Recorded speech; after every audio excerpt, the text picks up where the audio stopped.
Bismillah, velhamdülillah, ve salatu ve selamu ala Resulillah, amma ba'd. Assalamu alaikum ve rahmetullahi ve berekatuh. Tar qılğıcı ve kan qılğıcı Celle Celaluhu. El-Qabizil Basit. Enes radıyallahu anhu'nun rivayet qilishçe kişiler, "Ey Resulullah, baha örilip ketdi. Bizge baha bekitip bergen bolsalar" degende Peygamber sallallahu aleyhi ve sellem şek şübhesiz ki Allah Taala baha bekitkiçidir, tar qılğıcıdır, kan qılğıcıdır ve rızık bergiçidir. Haqiqatan men sizlerden hiç bir kişinin qan qisas yoki mal dünya haqida menden haq talab qilmagan holatda Allah Taalaga muloqot bo'lishimni umid qilaman degan. Allah Taala mundaq deydi: Allah bandalardan qaysi odamning rizqini kang qilmoqchi bo'ladi ekan, uni kang qiladi. Qaysi bandasining rizqini tar qilmoqchi bo'ladi ekan, uni tar qiladi. Allah haqiqatan hamma narsani bilib turuvchidir. Ya'ni Allah Taala ilmi, xohishi va hikmatiga binoan xohlagan bandasining rizqini kang qiladi, xohlagan bandasining rizqini tar qiladi. Allah Taala yana mundaq degan: Ular bilmamdiki Allah xohlagan odamning rizqini kang qiladi, xohlagan odamning rizqini tar qiladi. Haqiqatan buningda rizq bergan Allohning hikmatiga ishonadigan qavm uchun Allohning qudratini ko'rsatadigan nurg'un alomatlar bor. Ba'zida palani aqlliqdir, palani nurg'un kuchli tajriba saboqlarning egisidir, palani yaxshi bilan tuzguchidir va kaza degandek gaplarni qilib qolamiz. Haqiqatda bo'lsa Allah Taala rizqni tar qiladi va kang qiladi. Ba'zilarga beradi, ba'zilarga bermaydi. Shunaq bo'lgan ekan, Allah Taala bizga rizq berishni iroda qilsa, bizga vosita uslublarni, iqtidor, kuch-quvvat va tajribalarni ilhom qiladi. Agar bizdan rizqni to'sib qo'yishni iroda qilsa, bizga bu ishlarni ilhom qilmaydi. Allah Taala mundaq degan: Allah sinash yuzidan ba'zi kishilarning rizqini tar qiladi, ba'zi kishilarning rizqini kang qiladi. Qiyomat kuni Allohning dargohiga qaytarilasizlar. Demak, rizqning kang tar bo'lishi ilm, ömür va dunyo oxiratga aloqador hamma ishlar Allah Taolaning ilkididir. Bu ismning Allah Taolaning haqqidagi ma'nosi. Al-Qabiz, tar qilg'uchi. Allah Celle Celaluhu bu ism sifatiga binoan xohlagan odamdan yaxshilikni tutib qoladi, rizqini tar qiladi yoki mahrum qiladi. Shuning bilan u kishi faqir bo'lib qoladi. Yana Allah Taala bir narsani cheklab qo'ysa, hech kim uningga yetishga qodir bo'la olmaydi. Allah Taala ba'zi qalblarni tarayib o'tadi. Hatto uningga iymon etish osmonga chiqishdimi bakrak qiyin tuyuladi-da, Rabb Taala mundaq degan: Allah kimni ozdirmoqchi bo'lsa, uning ko'ksini shuncha tarayib o'tadi. Iymon etish uningga go'yo osmonga chiqishdimi qiyin tuyuladi. Iymon etmaganlarni Allah mushundoq azoblaydi. El-Basit, kang qilg'uchi Allah Celle Celaluhu bu ism sifatiga binoan bandalarga fazl marhamatini yayidi. Ularga rizq beradi, marhamat qiladi, imkoniyat beradi va ularning ehtiyojidan ko'proq beradi. Allah subhanahu va taala bir bandaga ba'zida beradi, ba'zida uningdan tortib oladi, yoki bir qavmdan tortib olib boshqa bir qavmga beradi.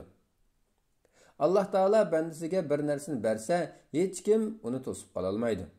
Agar Allah rizqning yoki boshqa hamma narsaning eshigini taqab qo'ysa, hech kim uni ocha olmaydi. Agar eshikni ochsa, hech kim uni taqay olmaydi. Demak, Allah kang qilgan narsani taraytquchi yo'qdir. Allah taraytgan narsani kengaytquchi yo'qdir.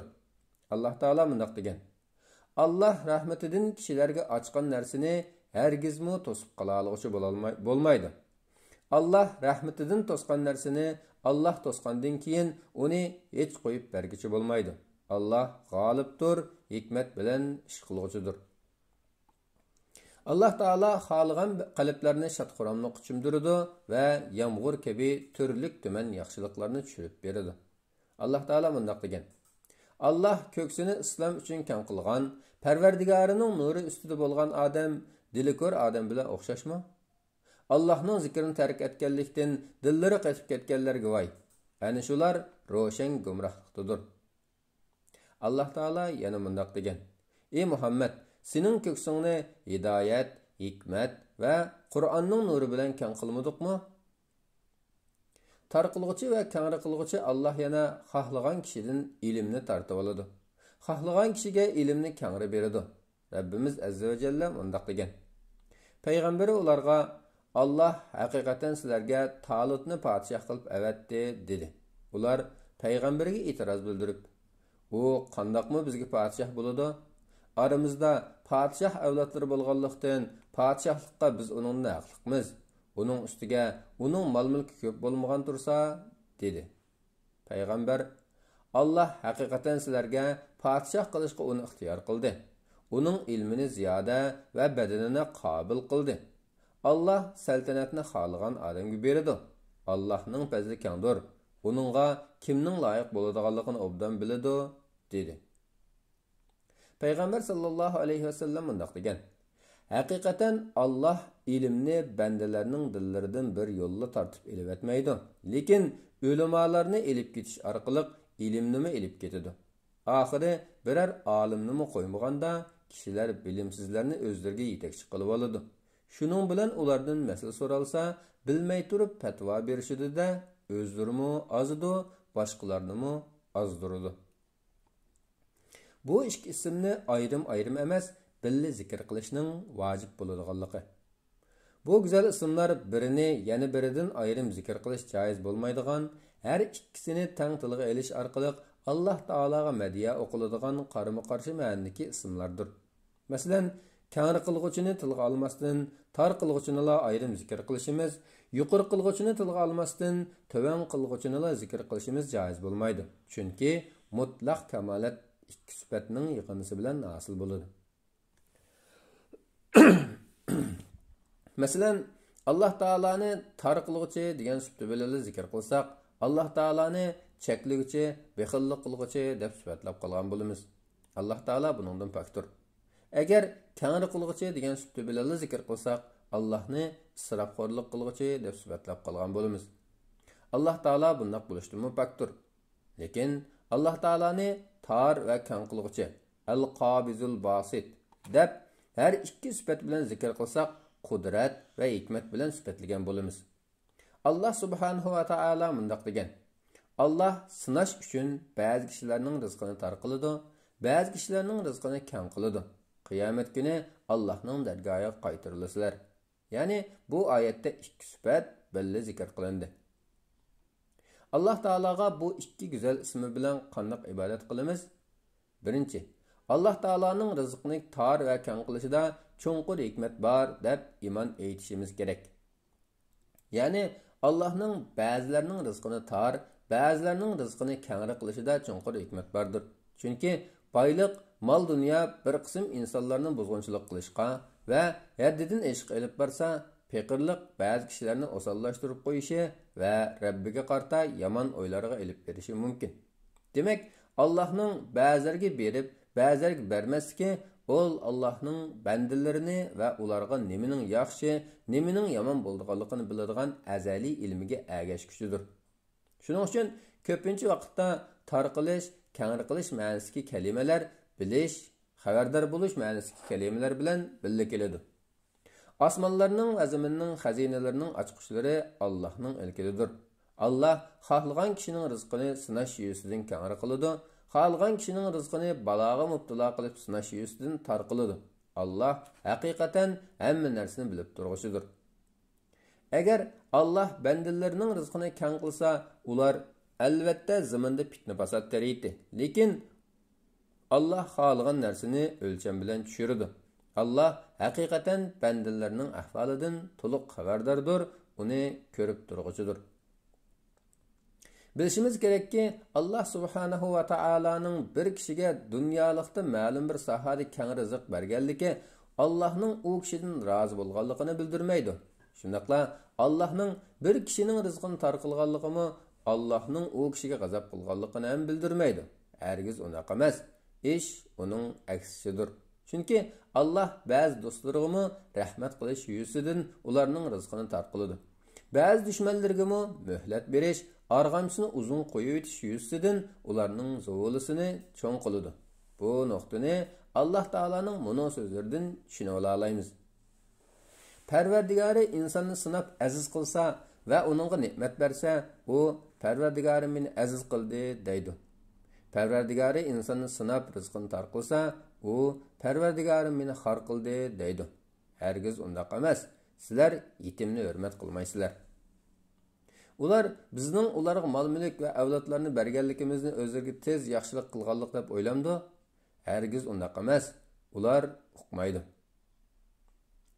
Allah Taalaning arg'amchisini uzun qo'yitish yuzidan kafirlarga va ba'zi asi gunohkorlarga dunyolikdan ko'p nasiba berganligimi buning jumlasidandir. Ular o'zlariga qilingan nasihatni unutgan chaqda ularga sinash uchun farovonlikning hamma eshiklarini ochib etdik. Ular toki o'zlariga berilgan ne'matlarning xushal-xuram turganda ularni ushtumtut jazoladik. Ular hasratda qoldi. Ikkinchi, Allohning taqsim qilib berganiga rozi bo'lishimiz kerak. Tor holatda bo'lsin, keng holatda bo'lsin, rizq va boshqa hammada Allohning taqsim qilib berganiga rozi bo'lishimiz kerak. Chunki Allah hikmat bilan ish qiluvchi, mahluqotlarini va ularga nisbatan nemining yaxshi, nemining yomon bo'ladiganligini bilib turuvchi zotdir.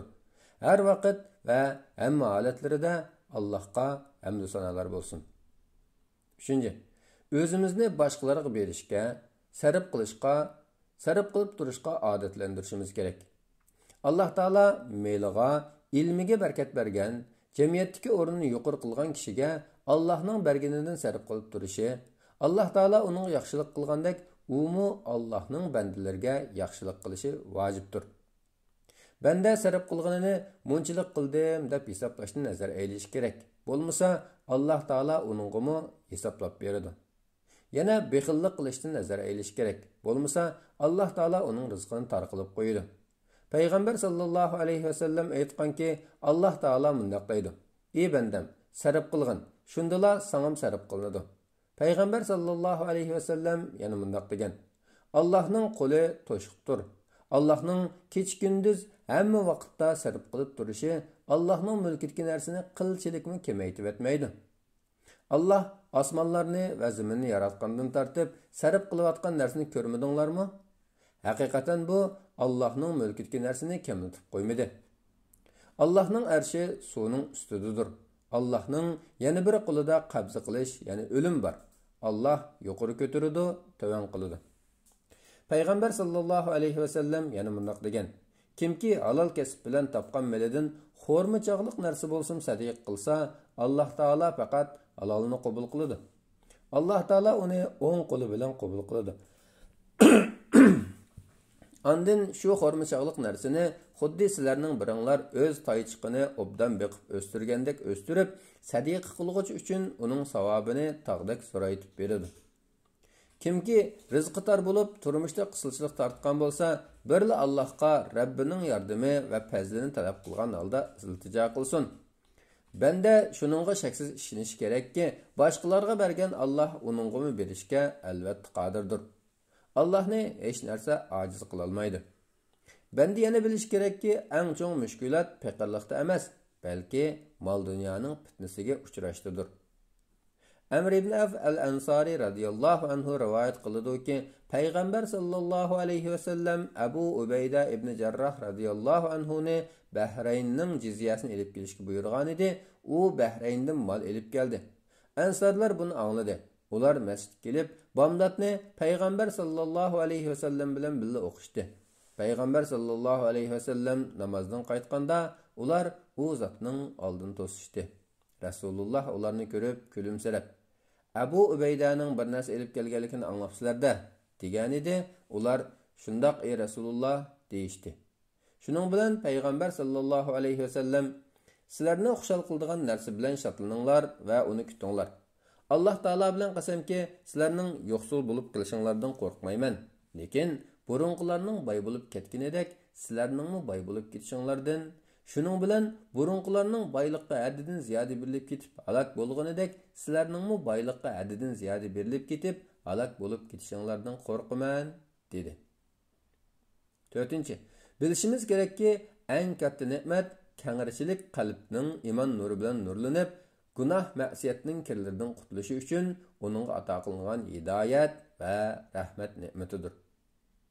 Alloh taolo bundoq degan: Allah ko'ksini islom uchun keng qilgan, Parvardigorining nuri ustida bo'lgan odam dilikor odam bilan o'xshashmi? Allohning zikrini tark etganlikdan dillari qatib ketganlarga voy. Ana shular ro'shan gumrohlikdir. 5. Allohning rizqini keng qilishi va tarqilishining bandalarini sinaydigan bir turlik sinoq ekanligini unutmasligimiz kerak. Alloh taolo bundoq degan: Har bir jon o'limning ta'mini tetig'ichidir. Sizlarni biz yomonlikqa mubtalo qilish, yaxshilik berish orqali sinaymiz. Sizlar bizning dargohimizga qaytsizlar. Amalinglarga yarasha jazolaymiz. Anbiya surasi 35-oyat. Bir qism vaqtini yuz o'rgan, payg'ambarlarni yolg'onga chiqargan insonlar rizqning kengri qilinganligini, o'zlarini Allohning hurmatlaganligi va Allohning tanlangan bandalari bo'lganligi uchundir deb o'ylagan chaqda Alloh taolo ularga radiya berib, xato tushunchasini to'g'rilab bundoq degan: Qaysi shaharga bo'lmasin bir ogohlantiruvchi avastakla uning davlatman odamlari shubhisizki biz sizlarning payg'ambaringlarni inkor qilamiz dedi. Ular yana bizning mollarimiz va bolalarimiz eng ko'p, biz azoblanmaymiz deyishdi. Aytqinki, haqiqatan Parvardigorim kimning rizqini keng qilishni xolasa, uni keng qiladi. Kimning rizqini tar qilishni xolasa, uni tar qiladi. Lekin kishilarning to'lisi buni uqmaydi. Mollaringlar va bolalaringlar sizlarni bizga yaqinlashtira olmaydi. Faqat iymon etgan va yaxshi amal qilganlarla qilgan amallari uchun asrab savob beriladi. Ular jannatning isil uylarida har qanday ko'ngilsizlikdan amin bo'lgan holda turadi. 6. Bunday qilish Allah bizga ato qilgan rizq va boshqa ne'matlarni Allohga oshiy bo'lgan ishlarga ishlatishdan hazar eylishimiz kerak. Chunki bunday qilish Allohning g'azabiga, ne'matlarning tortilinishiga va har turli kasallik, baloyi ofatlarning tushishiga sabab bo'ladi. Shunga Alloh taolaning bergan ne'matlariga qarata qalbimiz, tilimiz va amallarimiz bilan shukr qilishimiz vojibdir. Alayliq, agar Alloh tinimizni salomat qilgan bo'lsa, bu ne'matni baxt saodatga elib boradigan ibodatga ishlatishimiz, agar ko'p iqtisod bergan bo'lsa, bu ne'matni texim ziyoda qiladigan amallarga ishlatishimiz, agar ilmimizni ziyoda qilgan bo'lsa, bu ne'matni ta'lim, tarbiya va da'vat ishlariga ishlatishimiz kerak. Mana bu mangulik ne'matga, jannatga elib boradigan amallardir. Agar yuqorqi ne'matlardan ulushimiz bo'lmasa, hech bo'lmaganda qarindishimizga illiq chiroy, illiq tabassum bilan uchrashsaqmi, hisobdir. 7. Allah bizga mol dunyo ato qilgan bo'lsa, Allohning bu fazli marhamatini e'tirof qilishimiz vojibdir. Hargizmi Qarunning mening alohida bilimim bo'lganlikdan bu boylikqa erishdim deganidek so'zlarni demasligimiz kerak. Balki Yusuf alayhissalomning Parvardigorim menga haqiqatan podshohlik ato qilding, tush tabirini bildirding. Ey osmonlarni va zaminni o'rnaksiz yaratquchi zot, dunyo va oxiratda mening egamsan. Meni musulmon petimchi qabziroq qilgin, meni yaxshi bandalar qatori qilgin deganidek. Va Sulaymon alayhissalomning bu Parvardigorimning menga qilgan ihsonidir. U zot shukr qilamdim, ya tuzkorlik qilamdim, buning bilan meni sinidi. Kimki shukr qiladi ekan, u o'zining foydasi uchun shukr qiladi. Kimki tuzkorlik qiladi ekan, bilish kerakki, haqiqatan Parvardigorim uning shukr qilishidan behojatdir. Allohning karimi kengdir deganidek so'zlarni qilishimiz kerak. Ya'ni ne'matning Alloh tarafidan kelganligini e'tirof qilishimiz lozim. 8. Agar Alloh taolo bizga mol dunyo ato qilgan bo'lsa, Rabbim menga arg'amchisini uzun qo'yayotgan bo'lishi mumkin deb qo'rqishimiz vojib bo'ladi. Chunki tarixdan buyon Allohning ko'pincha fosiqlar va haqdan yuz o'rganlarga qarta qonuniyati shundoq bo'lib kelgan. Alloh taolo bundoq deydi: Ular o'zlariga qilingan nasihatni unutgan chaqda ularga sinash uchun farovonlikning hamma eshiklarini ochib etdik. Ular toki o'zlariga berilgan ne'matlarning xushalxo'ram turganda ularni ushtumtut jazoladik. Ular hasratda qoldi. Alloh taolo in'om bergan va keng mol dunyo ato qilgan ilgirki solihlar o'zlariga oxiratda beriladigan yaxshiliklarning bu dunyoda berilgan bo'lib qolishidan qo'rqishadi. Buning misoli bir qatim Abdurrahman ibn Avs radhiyallohu anhuga ro'zlar olti tomoq keltirilganda, u Mus'ab ibn Umayr radhiyallohu anhu o'ltirilganda, u mendan yaxshi edi. Uningga kipallik qilishga uning to'nidan boshqa narsa topolmagan edik. Uning beshini yo'g'isak puti echilib qolatdi. Putini yo'g'isak beshi echilib qolatdi. Hamza radhiyallohu anhu o'ltirildi. U mendan yaxshi edi. Hozir bayashatchilik qilchimdiq. Bizga oxiratda berilgan yaxshiliklarning hammasi bu dunyoda berilgan bo'lishidan qo'rqamiz, deb yig'lab ketgan. Hatto tomoqni yemay qo'ygan ekan. 9. Mol dunyo, bola chaqa va boshqa dunyolikdan ozgina narsani mahrum qilgan bo'lsaqmi, Alloh taolaning tanlab bergini o'zimizning tanlaganidan yaxshidir deb ishonishimiz kerak. Oxiri berib baxtsizlik sabab bo'lgan qanchilgan ne'matlarni ko'rdik. Balkim Alloh taolo bizni toat ibodat bilan lazzatlanishimiz uchun ba'zi moddiy narsalardan mahrum qilgan bo'lishi mumkin. Jazm qilishimiz kerakki, taqdir qismatlarda nurg'ulg'an sirlar bordir. Agar bu sirlar ochilsa, banda Alloh peshonasiga bitgandan boshqani tanlamagan bo'ladi. Qarunni misol qilsak, uningga shundoq mol-mulk berilgan ediki, uning xazinalari tugul, xazinalarining ochqishlarini xeli kuchli erlar ta'sir ko'taradi. Hatto oddiy xalqlar buning cho'ng bir imtihon ekanligini tushunmasdan, o'zlari shundoq boyliqning bo'lishini orzu qilib qolgan edi. Oxirida natija qanday bo'ldi? Qarun o'zidagi ne'matlar bilan mag'rurlanib, ne'mat berguchi zotni unutib qoldi. Hatto qattiq haddidan oshdi. Shuning bilan Alloh taolo ularga Qarunning oxiratdan ilgari bu dunyoda ahvolini bayon qilib berishni va uning butun mol-mulkining Allohdan texmi yiroqlashtirishni keltirib chiqarganligini bayon qilib berishni iroda qilib, uni yerga yutqizib etdi. Mana shu chaqda uning mol dunyosiga qarab ko'zi qizirib ketganlar o'zlariga Qarunga berilgan mol-mulkning berilmasligidagi ilohiy hikmatni tushunib yetdi. Ular Alloh taolo Qur'onda bayon qilgandek mundaq dedi: Tünügün texe Qarunning darajasini arzu qilganlar deyishdiki, "Pah, ko'rdingmi? Alloh bandalardan xohlagan odamning rizqini kang qiladi ekan, xohlagan odamning rizqini tor qiladi ekan. Alloh bizga marhamat qilmagan, ya'ni arzu qilganimizni bergan bo'lsa edi, bizni albatta yer yutadi. Voy ko'rdingmi? Kofirlar nijot topmaydi." 10. Yana bilishimiz kerakki, tor va kang qilguvchi Alloh bandalarni hamma ahvollarda ne'mat berilsa shukr qiladigan, berilmasa sabr qiladigan darajada o'ziga haqiqiy qulchilik qilishi uchun xushallikni berib, xafalikni berib tarbiyalaydi. Ammo Alloh taologa shak shubhi bilan faqat xushallik yetgandila ibodat qiladigan bandaga kelsak, uningga yaxshilik yetsa dinda ching turadi, xafalik yetsa dindan yenib oladi. Bundaq kishi Alloh taolo o'ziga qulchilik qilish uchun tanlagan bandalardan emasdir. 11. Bu ikki güzel isim bilan Alloh taoloni madhiyalashimiz va duo qilishimiz kerak. Payg'ambar sallallohu alayhi vasallamning alam tortgan, jarohatlangan eng og'ir kunlari qarab boqayli. O't g'azoti bo'lgan kuni musulmonlarning ahvoli oydinlashgan chaqda Allohning rasuli "Tuz turinglar, men Rabbimga hamd va sano aytaman" degan edi. Musulmonlar bu zotning keyinda saf tuzib turishdi. Ondan u zot mundaq dedi: "Ey Alloh, Cimi hamdu sana sana xastur.